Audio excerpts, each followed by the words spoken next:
Hello, welcome to another book review.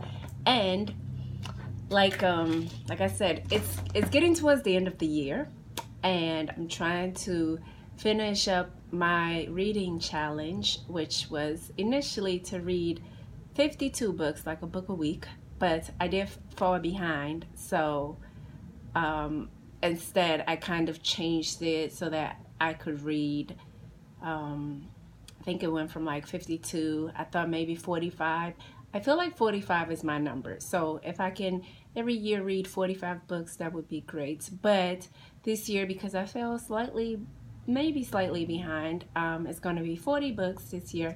And I'm close to meeting my challenge. I just have like 3 more books that I'm reading right now, and I'm working on 2 of them. So yeah, I should be able to complete the challenge and read my 40 books this year in 2018. So anyway, the book reviews that I'm doing for today are 2 books, and they're written by famous people. One is a famous basketball player, and the other one is the queen of talk show. So you know who she is. We're gonna start off with her, ladies first, Oprah. And so I feel like most of Oprah's books I've read, like What I Know for Sure. I think that one was my favorite. A simple book, and it kind of even inspired me to do something that I probably would not have done if I didn't read the book. But anyway, so this is the book right here. It's O's Big Book of Happiness, and it's not a book in the traditional sense of book, like how books are written. So it's basically it's like a collage of articles that were written in the Oprah Magazine, articles that Oprah thought were important or life-altering or, maybe motivating, that she wanted to include in this book. And it's called O's Big Book of Happiness, the best of O, the Oprah Magazine, wisdom, wit, advice, interviews, and inspiration. And all of that is in here: interviews, inspiration, wisdom, wit, advice. And this book was written, or this came out, so the price is $30. I would say I do buy books, but I don't buy all the books that I've been reading and reviewing, because that would cost way too much money. But like if I read a book, which is the second book that I'm going to show you, I did read it and I checked it out from my local library, but then I went and bought the book because I thought it would be a good present to give to someone, and also just like, it's a good book to have if the person doesn't want the present. But I don't know what year this book came out or what year the articles were written, right? So it looks like copyright 2008. Ooh, that's a long time ago. That was a decade ago. So these stories are from a decade ago, but guess what? A decade ago, I guess they were relevant, and reading it in 2008, these stories were relevant. Reading it today in 2018, still relevant. So that's great. So she picked some great articles to put in here. And so the contents is introduction by Oprah, and then you have your mind and your body portion, and that includes like diet and exercise, health, getting through it, age, brilliantly, confidence, faith. And then you have dating, mating, and relating. And so that's couples, sex talk, family issues. Then you have dreaming big. So that's working, making friends with your money, the power of authenticity. We love to redo something. So table of content right here. And the book has, the images are nice. I did not read every single article in here. It's just beautiful images. Let me do it like this.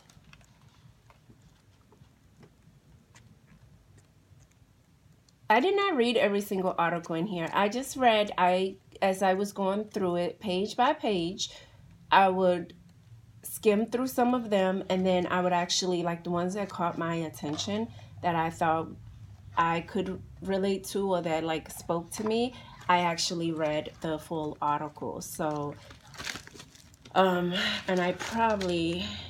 so one would be this one, Surviving the Unimaginable. Oprah talks to Christine McFadden. And this is about, this one right here this read like a what's that channel? A Lifetime channel story. Like her ex-husband, she was trying to get a divorce from him. The man killed all 4 of her children. I think she's a veterinarian or something. And then he took his own life and then just left her. And then like she had to rebuild herself from that trauma, from that tragedy. But everyone was wondering, like, how could she still live in a house that's like haunted because the husband killed all the kids in that house? And then like she restarted her life, but she stayed in that house. She got a new husband. They had twin children. And the funny part about this story is when Oprah asked her if she had the children through IVF, because by that time she was older, right? And the lady was like, I don't talk about my sex life. So probably, if that's important to anyone. But this was a very interesting article. And the person being interviewed seems like a different type of person, not your typical person. But she was just talking about how she came out of it, how she started dating again, and blah, blah, blah. The anti-complain campaign. This one was very good too. Just teaching people how not to be so naggy and complaining all the time. And just, you know, little steps that you can take to try and get away from that. Because in truth, nobody wants to be surrounded by people who want to complain about stuff all the time. And then, like, how do you feel when God abandons you? The dating ones were fine too. The different types of lovers. I thought this was funny. You have the lover who's the negotiator, the director, the explorer, and the builder. And so like just explaining what the different types do. And I think for me, when I was reading this, I am more of an explorer / I'm not a negotiator. I think builder or something, or director. No, builder, I think. But yeah, but you could take the little quiz and find out which one you are. But I think just reading the description, I kind of had an idea. Love's Dilemma. This one was funny because the young lady was saying how her and her high school sweethearts were together for a long time, and then they broke up, and then later on in life, I think she married a woman or something. But yeah, that one was interesting because I think she was just trying to say that like love, like everything else, doesn't last forever. And this one I really like, Love at Last. Just like people not giving up on love, and even knowing that it could come at any age. Like you could be 80 and meet the love of your life, or you could be 70 or 60 or 50. So just because you pass a certain age doesn't mean that you're not going to find love. So this one was very inspiring, and I enjoyed reading it. And just, you know, getting a different side. Like young love and mature love is kind of different, because when you get after a certain age, like there's certain things that you know is not really important, so you don't jeopardize your relationship because of that. And then The Very Bad Boss. This was I'm pretty sure everyone has had a bad boss before and can relate to it. It wasn't too memorable, but yeah, I mean, how to deal with a bad boss. And then there was one good one about this young lady who said she was renting a basement, and she always wanted to host a dinner party. And so finally she got the guts to get up and do it, even though she didn't have the money or the space. And she was just saying her experience in like hosting parties, and how like it doesn't have to be perfect. And the way she did it was I think it was close to her birthday, and last minute she decided to do a get together, just called up people like, hey, you want to come? And she figured because it's last minute, a lot of people might not show up, but the real people who want to show up, who like partying, who would have a good time there, actually showed up. And so she said that's what she enjoyed about it.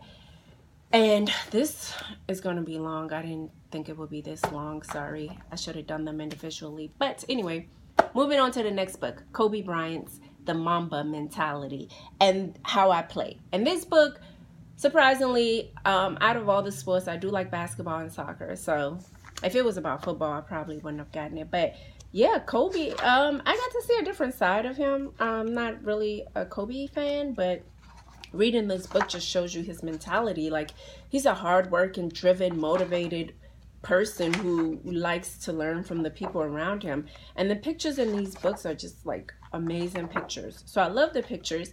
Pretty short, one paragraph.